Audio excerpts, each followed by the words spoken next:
अस्सलाम वालेकुम स्टूडेंट्स, उम्मीद करता हूँ कि आप सब लोग खैरियत से होंगे।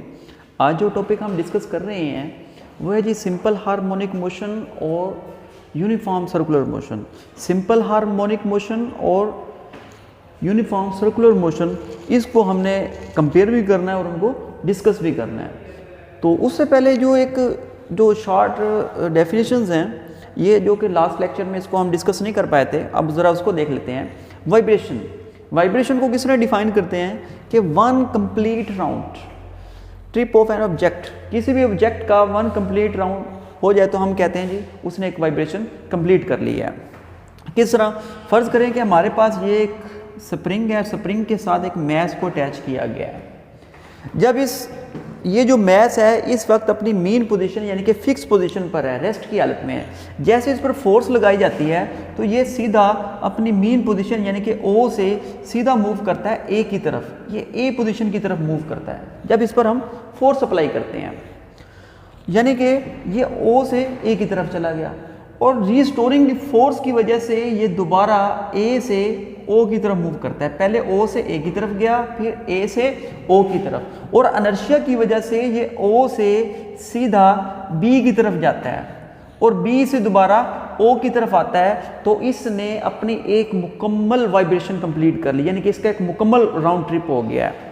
ठीक है, यानी कि ओ से ए से ओ से बी और बी से दोबारा ओ की तरफ आ जाना। तो समझ लें कि बॉडी ने यानी कि स्प्रिंग के साथ जो मैस है उसने अपनी एक जो वाइब्रेशन है कंप्लीट कर ली है। इसी तरह अगर हम सिंपल इसको इस तरह भी काउंट कर सकते हैं कि बॉडी ने फर्ज किया कि ए से स्टार्ट लिया है, ए से वो ओ की तरफ गया है और ओ से सीधा बी की तरफ गया है, बी से दोबारा ओ की तरफ और ओ से सीधा ए पर आ गया है। तो हम कह सकते हैं कि बॉडी ने एक वाइब्रेशन कंप्लीट कर ली है। तो टाइम पीरियड क्या है? इस वाइब्रेशन को यानी कि ए से स्टार्ट लिया, ओ से होता हुआ बी तक गया और बी से ओ तक और ओ से दोबारा ए तक जाते हुए उसने जितना टाइम लिया, चाहे उसको 2 सेकंड लगे या 3 सेकंड लगे इस एक वाइब्रेशन को कंप्लीट करने में, तो उसे हम कहते हैं time period. Time required to complete the one vibration, एक वाइब्रेशन को कंप्लीट करने में जितना वक्त लगे उसे हम टाइम पीरियड कहते हैं और इसे टी से डिनोट किया जाता है, कैपिटल टी से। और इसका जो यूनिट है, टाइम पीरियड का जो यूनिट है उसे सेकंड कहते हैं। और एक वाइब्रेशन कंप्लीट करने में 1 सेकंड भी लग सकता है, 1.5 सेकंड भी लग सकते हैं, 2 सेकंड भी लग सकते हैं। तो उसे हम उस बॉडी का टाइम पीरियड कहते हैं, यानी कि उसको वाइब्रेशन मुकम्मल करने में जितना टाइम लगे उसे हम टाइम पीरियड कहते हैं। उसके बाद जो हमारा मेन आर्टिकल है सिंपल हार्मोनिक मोशन और यूनिफॉर्म सर्कुलर मोशन। पेपर में इस तरह सवाल आता है कि discuss the simple harmonic motion SHM, simple harmonic motion on the basis of uniform circular motion. तो यहाँ पर हमारे पास एक सर्कल है और इस सर्कल में एक पॉइंट P है, पॉइंट P जो कि इस सर्कल में मूव कर रहा है, सर्कुलर फॉर्म में है। इसी तरह अब यहाँ पर देखें, ऐसी लाइन जो कि डायामीटर यानी कि सर्कल के सेंटर में से गुजर जाए, ऐसी लाइन अगर हमारे पास एक सर्कल है और सर्कल का ये सेंटर है, तो ऐसी लाइन जो सर्कल के सेंटर में से गुजर जाए उसे हम डायमीटर कहते हैं। तो इसी तरह ये जो सेंटर है सर्कल का, इसमें से एक लाइन गुजर रही है, तो ये डायमीटर। तो इस डायमीटर के ऊपर भी एक पॉइंट है जो कि मूव कर रहा है और उस पॉइंट को हम कहते हैं एंड पॉइंट। तो इस सर्कुलर मोशन में या इस डायग्राम में आपको 2 पॉइंट्स हैं जो कि मूव कर रहे हैं। एक पॉइंट जो है वो सर्कुलर फॉर्म में मूव कर रहा है जिसे हम पॉइंट P का नाम देते हैं, ये वो पॉइंट है जो कि सर्कुलर फॉर्म में है। और दूसरा पॉइंट जो कि एन पॉइंट है जो कि अलोंग द डायमीटर मूव कर रहा है लीनियर पाथ में। तो ये 2 पॉइंट्स को आपने ज़हन नशीन रखना है, पॉइंट P और N। तो ये पॉइंट N क्या है, इसको जरा हम देखते हैं। जो पॉइंट N है हकीकत में ये स्प्रिंग मैस सिस्टम का प्रोजेक्शन है। जैसे जैसे ये स्प्रिंग मैस सिस्टम मूव करता है तो ये जो एन पॉइंट है ये भी वैसे ही मूव करता है। अगर देखें कि ये जो स्प्रिंग मैस सिस्टम है वहाँ पर तो हमने उसको हॉरिजॉन्टल फॉर्म में दिखाया है, हॉरिजॉन्टल में, लेकिन यहाँ पर जो हमारे पास स्प्रिंग मैस सिस्टम है इसको हमने यहाँ पर वर्टिकल फॉर्म में दिखाया हुआ है, यानी कि एक फिक्स पॉइंट है उसके साथ स्प्रिंग बांधा हुआ है और उसके दूसरे सिरे के साथ मैस है। जब हम मैस पर एक फोर्स लगाते हैं तो ये मैस सीधा नीचे बी पॉइंट की तरफ मूव करता है। इस पर जब फोर्स लगाई जाती है तो ये जो मैस m है ये सीधा नीचे बी पॉइंट की तरफ मूव करता है, ये मैस m। तो यहाँ पर जो n पार्टिकल है, n पॉइंट है, ये भी यहाँ पर ये ओरिजिनल पोजीशन पे था ना, मीन पोजीशन पर, तो यहाँ पर n भी मीन पोजीशन पर था तो ये भी सीधा b पॉइंट की तरफ मूव करता है, n यहाँ पर मूव करता है n b पॉइंट की तरफ। इसी तरह जब, और इस मैस के साथ एक पॉइंटर भी अटैच है, और इसके साथ एक पॉइंटर भी अटैच है, और इसी तरह जब ये इस मैस को ऊपर की तरफ, यानी इसी तरह जब ये जो मैस है रिस्टोरिंग फोर्स की वजह से दोबारा अपनी ओरिजिनल पोजीशन की तरफ मूव करता है, रिस्टोरिंग फोर्स की वजह से ये दोबारा ओरिजिनल पोजीशन की तरफ मूव करता है, यानी कि मीन पोजीशन की तरफ। और इसी तरह ये जो एन पॉइंट है ये भी और ये मैस की तरह जो कि स्प्रिंग मैस सिस्टम के साथ है, अटैच है, ये भी दोबारा अपनी मीन पोजीशन ओ की तरफ मूव करता है जैसे कि इस मैस ने मूव किया। लेकिन इनर्शिया की वजह से ये जो मैस है यहाँ पर नहीं रुकता बल्कि ये ऊपर ए की तरफ मूव करता है, ये ऊपर की तरफ मूव करेगा, ये जो मैस एम है। तो यहाँ पर जो पार्टिकल एन है ये भी ऊपर की तरफ मूव करता है, ये एन भी दोबारा ऊपर की तरफ मूव करता है। और यहाँ पर जो मैस एम है, जाहिर सी बात है इसकी वाइब्रेशन तो यहाँ पर आकर कंप्लीट होनी थी ना, यहाँ जहाँ से स्टार्ट हुआ वहीं पर आकर उसने एंड लेना है। तो ये जो मैस है दोबारा ओ की तरफ आएगा, और ये जो एन है ये भी दोबारा ओ की तरफ आएगा। यानी कि जैसे ये स्प्रिंग मैस सिस्टम में ये जो मैस है ये जैसे नीचे की तरफ मूव कर रहा है तो एन पार्टिकल भी नीचे की तरफ मूव कर रहा है। अगर स्प्रिंग मैस सिस्टम ऊपर की तरफ मूव कर रहा है तो एन भी ऊपर की तरफ मूव कर रहा है। अगर एम ए की तरफ मूव कर रहा है ऊपर की तरफ, यानी कि हायर मैक्सिमम पोजीशन की तरफ कर रहा है, मूव कर रहा है, तो एन भी हायर मैक्सिमम पोजीशन की तरफ मूव कर रहा है। अगर एम ने नीचे मीन पोजीशन ओ की तरफ आया है तो एन जो है ये भी नीचे मीन पोजीशन ओ की तरफ आया, यानी कि ये जो स्प्रिंग मैस सिस्टम है इसकी जो प्रोजेक्शन है ये एन पार्टिकल है, ये उसका अक्स है। जैसे ये इधर मूव करता है वैसे ही जो एन पार्टिकल है अलोंग द डायमीटर वो मूव कर रहा है। अब इस मोशन को, इस लीनियर, इस वाइब्रेटरी मोशन को, जो वाइब्रेटरी मोशन है, ये जो वाइब्रेटरी मोशन है जो कि ओ से बी की तरफ जा रही है, ओ से बी की तरफ जा रही है और बी से ओ की तरफ और ओ से दोबारा ए की तरफ, इस वाइब्रेटरी मोशन को हमने सर्कुलर मोशन के साथ कंपेयर करना है। और कंपेयर क्यों कर रहे हैं हम इस सर्कुलर मोशन को? क्योंकि हम जो सिंपल हार्मोनिक मोशन है इसमें जो डिस्प्लेसमेंट तय होता है, वेलोसिटी होती है और एक्सेलरेशन, उसके फार्मूलाज ड्राइव करने हैं, तो उसके लिए हमें सर्कुलर मोशन की जो है हेल्प लेना पड़ रही है। अब देखें कि यहाँ पर पार्टिकल P है, यहाँ पर इस वक्त ये ओरिजिनल पोजीशन यानी कि जीरो पोजीशन पे है। इस वक्त जो पॉइंट P है जीरो पोजीशन पे है। जैसे ये पॉइंट P मूव करता हुआ A तक जाता है तो ये जो N पॉइंट है ये भी, जो कि ये इस स्प्रिंग मैस सिस्टम की प्रोजेक्शन है, उसका अक्स है, तो ये N पॉइंट भी सीधा A तक पहुंच जाता है। जैसे पॉइंट P A तक पहुंचता है तो N पार्टिकल भी A तक पहुंच जाता है, यानी कि अपर एक्सट्रीम पोजीशन यानी कि हायर डिस्प्लेसमेंट तक पहुंच जाता है, x0 तक। जैसे ये पार्टिकल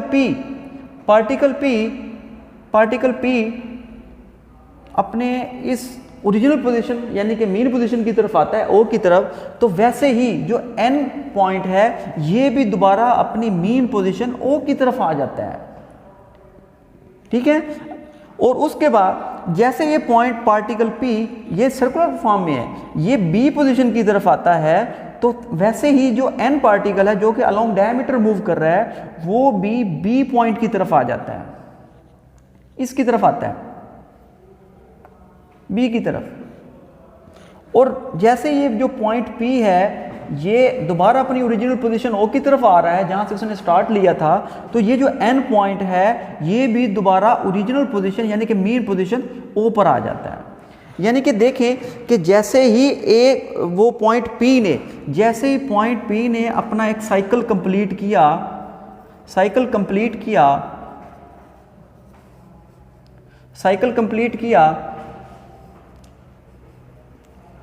वहीं जो एन पार्टिकल है जो कि अलोंग द डायमीटर मूव कर रहा है, उसने अपनी एक वाइब्रेशन कंप्लीट कर ली, वाइब्रेशन कंप्लीट हो गई है। जब पॉइंट पी अपना एक सर्कल में एक साइकिल कंप्लीट कर रहा है अलोंग द कर्व पाथ, तो वहीं पर जो एन पार्टिकल है जो कि अलोंग डायमीटर मूव कर रहा है, उसने भी अपनी एक वाइब्रेशन कंप्लीट कर ली है। अब ज़रा इस देखते हैं कि जब ये पार्टिकल पी साइकिल कंप्लीट करता है तो उससे हमारे पास एक वेव भी हासिल होती है। वो कैसे हासिल होती है वो ज़रा देख लेते हैं। जब पॉइंट पी, आपने ये सर्कुलर फॉर्म में जो पॉइंट पी है इसकी मोशन को देखना है। पॉइंट पी, जब पॉइंट पी यहाँ पर है अपने 0 पॉइंट पे यानी कि मीन पोजीशन पे है और ये मीन पोजीशन से सीधा ए की तरह मूव करता है, तो हमारे पास जो वेव हासिल होती है, यहाँ पर 0 है ना, तो वो भी इसी तरह मीन पोजीशन तक पहुँच जाती है। तो वेव भी हमारे पास इस तरह मैक्सिमम हासिल होती है, जिसे हम ए का नाम दे देते हैं। इस तरह जब पॉइंट पी ए से इस तरह मीन पोजीशन की तरफ आता है, यानी कि हायर मैक्सिमम पोजीशन से मीन पोजीशन की तरफ आता है, ओ की तरफ आता है, तो ये जो वेव है ये वेव भी इसी तरह हमारे पास हायर मैक्सिमम पोजीशन से हमारे ये मीन पोजीशन की तरफ आ जाती है। ये हमारे पास जो लाइन है ना सेंटर वाली, ये मीन पोजीशन को शो कर रही है। इसी तरह जब ये पॉइंट जो पी जो कि सर्कल में मूव कर रहा है, ये पॉइंट पी जब इस मीन पोजीशन से बी की तरफ आता है, लोअर मैक्सिमम पोजीशन की तरफ आता है, तो हमारे पास जो वेव हासिल होती है वो भी हमारे पास लोअर मैक्सिमम हासिल होती है, लोअर मैक्सिमम वेव हासिल होती है। ये देखें लोअर मैक्सिमम वेव, और इसे हम पॉइंट बी का नाम देते हैं और इसे हम -x0, और ये हमारे पास +x0 है, यानी कि ये हमारे पास +x0 है, और जो b है ये हमारे पास -x0, यानी कि ये हमारे पास अपर मैक्सिमम पोजीशन और ये हमारे पास लोअर मैक्सिमम पोजीशन। इसी तरह ये हमारे पास अपर मैक्सिमम पोजीशन और ये हमारे पास लोअर मैक्सिमम पोजीशन। चूँकि ये जो है अपोजिट डायरेक्शन में, इसलिए हमने जो ये भी मैक्सिमम पोजीशन है, ये भी मैक्सिमम पोजीशन है, ये लेकिन ये लोअर है और ये अपर है, इसलिए हमने यहाँ पर नेगेटिव का साइन लगाया है। अब उसके बाद जब पॉइंट पी जो है बी से दोबारा अपनी मीन पोजीशन की तरफ मूव करता है, तो हमारे पास जो वेव है वो भी इसी तरह अपने मीन पोजीशन की तरफ मूव करती है। तो यहाँ पर एक जो पॉइंट पी है अपना एक साइकिल कंप्लीट कर लिया, तो यहाँ पर हमारे पास भी एक जो वेव है मुकम्मल होगी, हमारे पास एक वेव हासिल होती है, वेव फॉर्म हासिल होती है। यानी कि जब एक साइकिल कंप्लीट होता है या वाइब्रेशन कंप्लीट होती है तो हमें भी एक वेव फॉर्म कंप्लीट मिल जाती है, तो वेव फॉर्म भी हासिल हो जाती है। अब देखें एक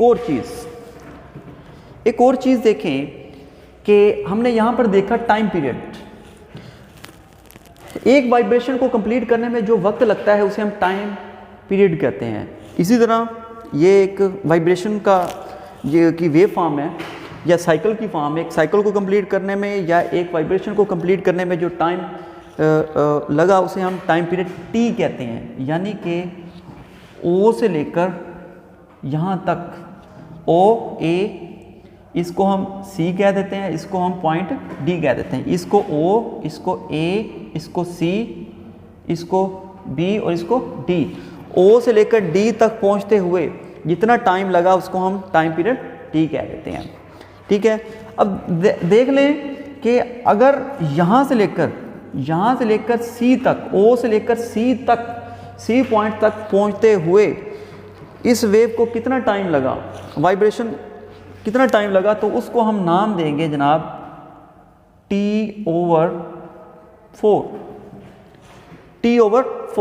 सॉरी ओ से लेकर सी तक पहुंचते हुए उसका हाफ, ये हाफ वेव है, तो इसको जो टाइम लगेगा वो होगा T/2। हाफ टाइम पीरियड, यानी कि ये हाफ और ये हाफ, तो हमारे पास टोटल टी आ जाएगा। ठीक है जी। इसी तरह ओ से लेकर सी, इसके दरमियान यहाँ तक पहुँचते हुए जितना टाइम लगा वेव को, उसे हम कहते हैं T/4। और इसी तरह सी से डी के दरमियान वाला जो पॉइंट होगा बी, इस पॉइंट तक पहुँचते हुए एक वाइब्रेशन को कंप्लीट करने में कितना टाइम लगा, तो उसे हम कहते हैं 3T/2। ये टाइम की डिवीजन है।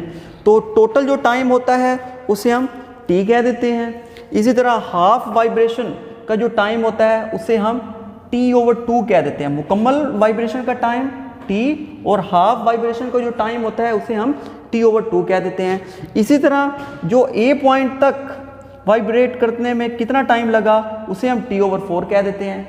ठीक है। और इसी तरह यहाँ तक पॉइंट B तक एक इतना जो वेव को कंप्लीट करने में जो टाइम लगा उसे हम 3T/2 कह देते हैं। लेकिन यहाँ पर एंगल्स कितने बन रहे हैं, एंगल्स भी देखने हैं कि O पॉइंट पर जो टाइम यहाँ पर हमारे पास 0 है, तो यहाँ पर एंगल कितना है, T/4 जब हमारे पास टाइम हुआ तो तब एंगल कितना बनता है, C पॉइंट पर जब हमारे पास टाइम पीरियड T/2 है तो तब एंगल कितना बनता है। इन एंगल्स को भी देख लेते हैं।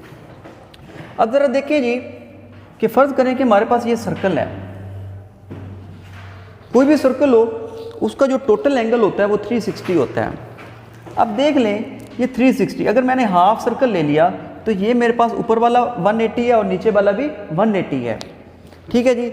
अगर ऊपर वाले 180 के मैं 2 हिस्से कर दूं तो π/2 ये वाला हो गया और π/2 ये वाला हो गया, π/2 प्लस π/2 इज इक्वल टू पाई, तो 180 आ जाता है। ठीक है जी। तो यहाँ पर देखें कि मैंने यहाँ से 0 से स्टार्ट लिया, यहाँ से लेकर यहाँ तक जो एंगल बढ़ रहा है वो π/2 है और आगे वाला भी π/2 है, तो π/2 plus π/2 this is equal to pi 180, यानी कि π/2 90 डिग्री है और जो हमारे पास पाई आ रहा है ये 180 डिग्री। और ये कैसे हासिल हुआ, यानी कि इस π/2 में इस π/2 को ऐड कर दिया तो ये मेरे पास पाई आ गया। तो यहाँ से लेकर यहाँ तक जो एंगल बन रहा है वो पाई है। यानी इसी तरह ये देखें तो ये मेरे पास भी एक हाफ सर्कल है, हाफ सर्कल, यहाँ पर एंगल 0 है तो यहाँ पर देखें यहाँ पर भी एंगल 0 है, तो अपर लेवल पर एंगल कितना बन रहा है 90, तो इस अपर लेवल पर भी एंगल कितना बन रहा है π/2 यानी कि 90। इसी तरह जब हम दोबारा मीन पोजीशन की तरफ आते हैं तो यहाँ पर कितना एंगल बनता है, तो पाई बन रहा है, तो यहाँ पर भी एंगल कितना बनेगा, सी पॉइंट पर पाई बनेगा, 180 बनेगा। अब देखते हैं जी लोअर साइड पे। अब लोअर सर्कल है, लोअर सर्कल भी यानी कि ये ऊपर वाला 180 था तो नीचे वाला भी 180 होगा, क्योंकि 180 प्लस 180 इज इक्वल टू 360। तो अगर इसको मैं 2 हिस्सों में डिवाइड कर दूं, पाई ये भी π/2 है और ये भी क्या है π/2 है, तो इस पाई पे π/2 में ऐड कर दूं तो मेरे पास यहाँ पर जो एंगल बनता है वो बनता है 3π/2। तो लोअर साइड यहाँ पर कितना एंगल बन रहा है, यहाँ पर एंगल बन रहा है 3π/2। इसी तरह इस 3π/2 में π/2 ऐड कर दूं, ये वाला π/2, तो मेरे पास जो टोटल एंगल आ जाएगा वो 2π आ जाएगा। तो यहाँ पर भी जो एंगल बनेगा वो 2π बनेगा। तो यहाँ पर मैंने टाइम पीरियड को भी शो कर दिया। जब हमारे पास टोटल टाइम पीरियड t आता है तो वहाँ पर एंगल 2π बन रहा होता है। जब हमारे पास टाइम पीरियड 3t/2 होता है तो वहाँ पर जो हमारे पास एंगल बनता है वो 3π/2 बनता है। इसी तरह जब हमारे पास टाइम पीरियड हाफ होता है, टोटल टाइम पीरियड का हाफ होता है, तो वहाँ पर एंगल कितना बनता है, वहाँ पर पाई बनता है। और इसी तरह जब हमारे पास टोटल टाइम पीरियड का t/4 होता है तो वहाँ पर एंगल कितना बनता है, π/2 बनता है। अब उसके बाद जो हमने मेन चीज़ यहाँ पर डिस्प्लेसमेंट और इंस्टेंटेनियस वेलोसिटी और एक्सेलरेशन को काउंट करना है, उस चीज़ को देखते हैं। सपोज करें कि हमारा जो पार्टिकल है यहाँ पर जो कि सर्कल में मूव कर रहा है, सर्कल में मूव कर रहा है, वो इस वक्त ना तो मीन पोजीशन पे है ना मैक्सिमम पोजीशन पे है। जो पार्टिकल P है वो क्या है जी, ना तो वो मीन पोजीशन पे है, ना मीन पोजीशन पे है और ना ही वो मैक्सिमम पोजीशन। जो पार्टिकल P है वो इस वक्त इस पोजीशन पे है, इस पे है। इस पोजीशन P पे है। तो यहाँ पर देखें तो यहाँ इस पोजीशन पे है, तो हम कह सकते हैं कि जो हमारा पॉइंट N है जो कि अलोंग द डायमीटर मूव कर रहा है वो भी यहाँ पर होगा, ये N है, ये N है। तो ये इस पोजीशन पे है। और इसी तरह जो हमारा ये मैस है, जाहिर सी बात है जो जैसे ये मैस मूव कर रहा है वैसे ही हमारा N भी मूव कर रहा है, तो हमारा मैस भी इधर तक है।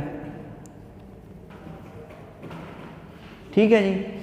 तो O से लेकर N तक ये एक मैक्सिमम डिस्प्लेसमेंट नहीं है, बल्कि ये एक इंस्टेंटेनियस डिस्प्लेसमेंट है। इंस्टेंटेनियस यानी कि लम्हाती displacement, distance at any time, instant, तो उसे हम x से शो करते हैं। O से लेकर N तक, O से लेकर इस पॉइंट तक, यानी कि O से लेकर इस पॉइंट तक, जिसको मैं E का नाम दे देता हूँ, O से लेकर E तक, O से लेकर E तक पॉइंट ने जितना फासला तय किया उसको मैं x कह रहा हूँ, यानी कि इंस्टेंटेनियस डिस्प्लेसमेंट।